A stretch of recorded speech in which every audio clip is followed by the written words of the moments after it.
देख रहे हैं जनता की आवाज 24 घंटे। नमस्कार, मैं मीना। जनता की आवाज न्यूज 24 आवर्स में आप सभी का स्वागत है। तो चलिए नजर डालते हैं आज की कुछ खास खबरों पर।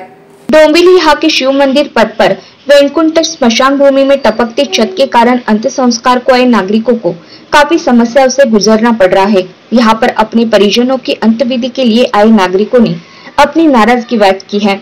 इस संबंध में कई बार महानगर पालिका प्रशासन से शिकायत करने के बावजूद इस ओर ध्यान नहीं दिया जा रहा है। यहाँ पर टपकते छत के कारण लकड़ियाँ गीली हो गई है, इसलिए जलाने के लिए रॉकेल का इस्तेमाल किया जा रहा है। यहाँ पर बैठने तक के लिए जगह नहीं है।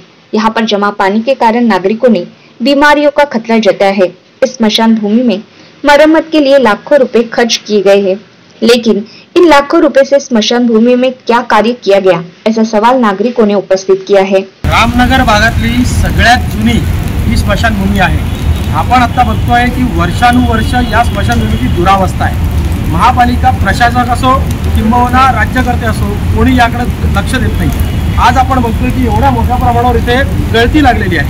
अक्षरशः जेव्हा मृतदेह इथे येतात त्यांच्या नातेवाईकांना विधी कसे करायचे हा मोठा प्रश्न पडतो। आज आमचे पत्रकार बांधव आकाश गायकवाड यांच्या वडिलांचं निधन झालं। त्यांनी आम्हाला सगळ्यांनी सांगितलं पत्रकारांनी जर का अवस्था मांडायची नाही तर कोणी मांडायची। त्यामुळे इथे सगळे नातेवाईक म्हणतात की हा खेद आहे, हा निदान आक्रोश आमचा समाजापर्यंत पोहोचवा आणि आम्हाला सुविधा द्या। आमची जर का अवस्था ही असेल तर बाकीच्या सामान्य जनांची काय असेल। राहणार गायकवाडवाडी। आज आम्ही आमचे आत्याचे मिस्टर यांच्यासाठी अंत्ययात्रेला आलेलो, पण या स्मशानभूमीची अशी अवस्था, दयनीय अवस्था बघून आम्हाला अक्षरशः दुःख वाटले की हे सुधारणार कधी?